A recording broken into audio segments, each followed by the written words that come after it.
Have you ever wanted to learn one of your favourite songs on the guitar? So you go onto a guitar chord website, something like Ultimate Guitar Tabs, or if you're like me, you'll open up your guitar songbook and you'll scan through the chords and you'll think, okay, I can play this one. Yeah, I'm all right with that one.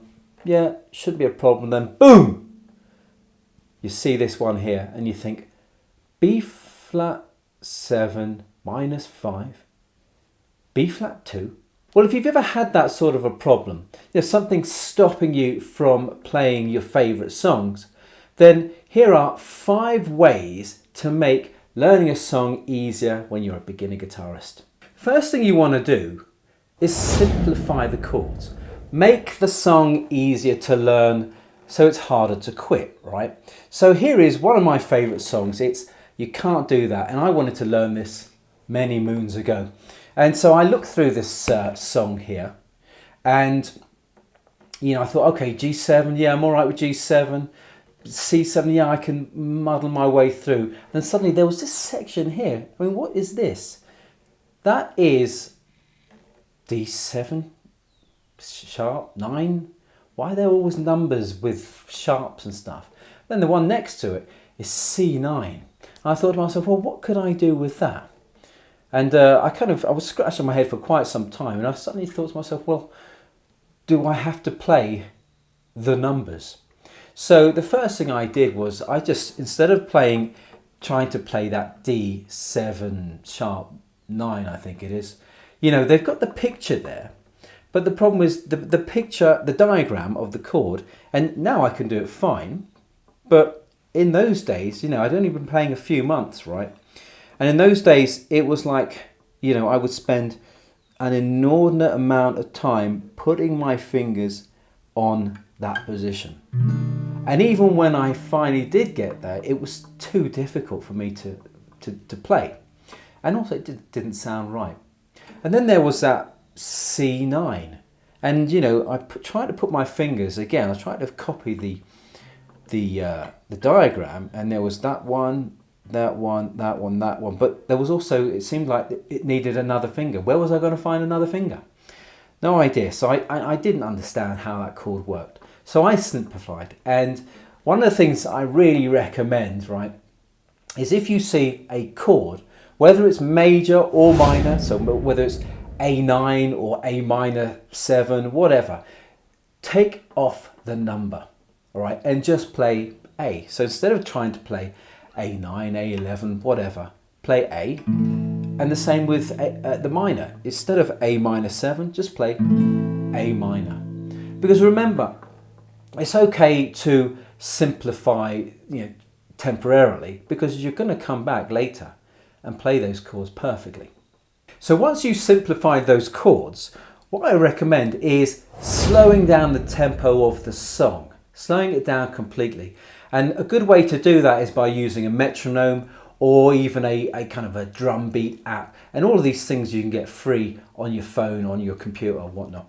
And doing this will help you, focus on forming each chord cleanly. So you're not getting a load of buzzing sounds, buzzing strings, or strings that are just not ringing out at all. So, you want to be aiming for a clear, ringing sound. Whether you're just playing the basic major shape, whether you've simplified down to that, or you're playing the 7th, like in this You Can't Do That song. And that slowing down of the tempo will help you get a smoother change, a cleaner sound in the next chords. Now, of course, you can gradually increase the speed of the tempo when you start to feel comfortable switching between chords. Here's a quick question for you. What is your biggest pain point when you learn a new song? Is it the chords? Is it the strumming? Is it the rhythm? What is it? Let me know down below in the comments, just under the like button. So once you've slowed down the tempo a bit and you've started trying to get through the different sections of the song, this is where you can now kind of identify the sections that have got difficult chords or have got maybe a difficult structure to it. Now looking at You Can't Do That, the part that I found really difficult when I started learning was this section here. It's this middle 8 section that you can see on the screen. And it's got, you know, compared to the verse, it's got harder chords. It's got this B7, it's got E minor, it's got A minor and B minor and a D7, right? It's got all these relatively difficult chords when you're starting out. So what I would do with this here is take that section and just work on it over and over again. So, you know, just in isolation. So I'm just going, right, so there's a G, okay, then B7. Okay, I can do that one all right, it's sounding out clearly. Okay, E minor. Yeah, that's good. I can get to A minor. And then we've got this A minor, B minor, kind of half a bar of A minor, half a bar of B minor. So what I would do here is just go from that chord backwards and forwards, because that's a particularly difficult part. A minor to B minor, just going there to there, forwards and backwards, And you know what this is doing for you is it is helping to create that muscle memory that you need to be able to go from one chord to another, so that it is a natural thing. And you know, we've got A minor to B minor, then it goes back to G. And so B minor to G is a particularly difficult change. So something else, forwards and backwards, constantly. And you know, as you can see, I'm not using a plectrum or anything. I'm just using the thumb to play the chords. I'm not really worrying too much about what this hand is doing, my strumming hand. So we've got that, but then I would also just go from A minor to B minor to G, A minor to B minor to G, just constantly going round and round and round. And it is repetitive, but that's what you need to do. And then the second part of the middle 8, we start off again with G, go to B minor, we go to E minor. So those first few chords are pretty much the same, but then we have half bar of B minor, half a bar of D7.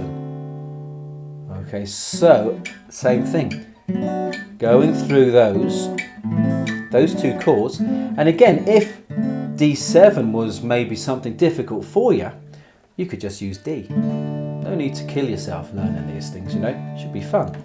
So you could do that, B minor to D, B minor to D, over and over again. And of course you're going from B minor to D7 back to the G. So you've got that B minor G change. And the thing is, when you slow things down and you just isolate little sections, what you'll find is that you have a better understanding of the chord changes, but you'll also see some commonalities. Right, so for example, going from the G to the B minor, not B minor, to B7 to E minor, the thing that I noticed was this finger here, the second finger, especially the way I play these chords. You know, I play my G with fourth finger, third finger, second finger. And the second finger, if you look at the chord, there, and again on the B7, and then on the E minor, that finger doesn't change the fret or the string it's on. It might move backwards and forwards a little bit to allow me to play. So from the G, if you see the G, my second finger is really quite close to the fret. But when I play the B7, it's not as close to the fret as it was. It's still ringing out, but I need to just shift it back a little bit so I can play the rest of the B7 chord. Otherwise, if I try keeping it right at the fret, then that's actually quite painful, and especially for my wrist too. And then so you're going G, B7, and then E minor, your finger is still there. It's on that same fret, on the same string. So that is a finger that keeps you anchored onto the fretboard. So, you know, you're not going like this, G, taking your hand off, forming the B7 chord from a new, and then the same with E minor. You know, you're not taking your finger off, you're not taking your hand off, keeping everything there. And this is really great. This is a common, that finger is a commonality, if that's the right word. And then the other thing I noticed was going from E minor to A minor, these two fingers, the shape that they're in stays the same. You lift it up, move it across one string, put the first finger down, and there's your chord, A minor. So this, looking for fingers that are in common with the chord shape, can help you make the changes a lot more smooth. I think this is a really great thing that happens when you just isolate and conquer a particular section. And once you've mastered the tough parts, that's when you can gradually connect that to the easier parts. So this song, you can't do that. The verse is basically a 12-bar blues. It's G, 4 bars of G, 2 bars of C, 2 bars of G, bar of D, bar of C, bar of G, bar of D. That's basically a 12-bar blues. And so that's pretty easy. But then, of course, you've got to go from there to that middle 8 section. And if you've been practicing in that section alone, it should be a lot easier to build the song up now that you've worked on it. So we've gone through a little process here. We've simplified the chords. We've slowed the song down a lot. We've isolated the sections that are really difficult to play, and we've repeated that over and over and over again, and we continue to do that. The next thing I often did was, and one of my favourite things to do in general, is to hum or sing the melody while playing. And I found that with a song that I knew really well, I was able to sing along slowly, or actually, to be honest, when I first started playing, I used to kind of whisper songs because I was embarrassed about people hearing, my mum and dad hearing, or my sister hearing me. And so you can sing, you can whisper, you can hum. But the great thing about this, I think it helps to internalize the structure of the song, and it helps for you to understand where the chord changes happen. Especially, as I say, when you know a song really well, I think inside you can kind of hear where the chord changes happen. And when you're doing this, your strumming can just be something very simple. You don't need a plectrum, you don't need anything. You can just use your finger like that, or use your thumb, and do a simple down strum and hum along. So you're going, or maybe even in tune, something to say that might cause you pain, catch you talking to that boy again. And the thing is, you can kind of hear where the first note of each bar is.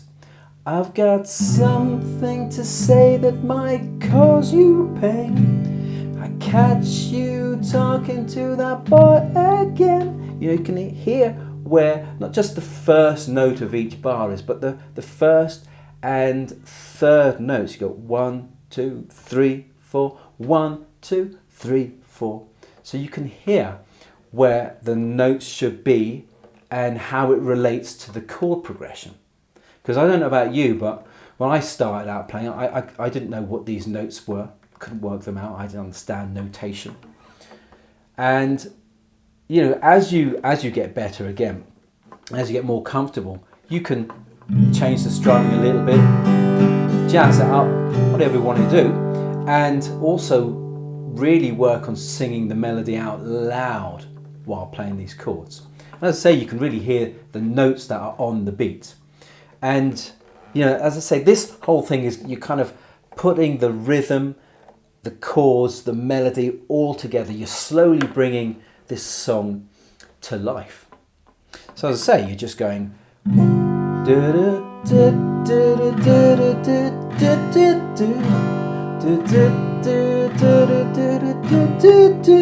gonna let you down. And you can hear where the chord changes are going to happen. You can hear where the melody is going to change, because I told you before, oh, you can't do that. I think it's a really good thing to do. You really want to try to hum or sing or even whisper the melody as you're playing the song. When I started out playing back in 1986, I didn't have anyone to play with. So what I used to do when I was learning a song is to play along to the record. And yeah, this is what I played along to. This is Can't Buy Me Love. It's not Can't Buy Me Love. It's the B-side to Can't Buy Me Love. You can't do that. And I would put this on and I would play along. Although the thing is, I didn't know this at the time because my ear was pretty deaf in terms of musical ability. But my record player used to actually play a little bit higher. So my guitar and the record were always out of tune. So I would recommend, watch it on YouTube and play along to the song. Because the good thing about it is if you put the song on and you play, then the song will give you a steady rhythm. Okay, it's consistent. The beat doesn't change. Well, not exactly on the first version of Love Me Do, if you've heard that. And the great thing is this will help develop your sense of timing. You'll learn to strum or to pick along in time to music. And the other thing is, as I grab this thing, when you're playing along to a record, CD, 8-track or something, you can't stop, you can't slow down in the middle of the song, you can't think about the chord change. So if you're going like that to the record, I've got something to say that might cause you pain, and then the next chord comes along, which is a C7, and you do this. Okay, third finger here, second finger here, first finger here. I'll put that fourth finger there. Okay. Oh yeah, sounds good. Oh, the song's finished. Oh, you can do that. So, doing this, playing along with the record, you have to change at the same time, or you have to keep going with this hand, your strumming hand, and then get the chord change while you're playing. So this is a great thing to do. And as far as I'm concerned, if you've got no one to play along with, then this can help make playing fun. All right, and this can help make learning the song fun as well. So using these techniques, you can break down those challenging songs that you really want to learn on your guitar. And doing this, you're going to help build your chord skills. You're going to help develop your strumming skills. But not only that, but I think you'll also enjoy the process of learning your favourite songs. So now that we've done this, why don't you check this link here and start learning some songs. Thanks for joining me today. Happy strumming.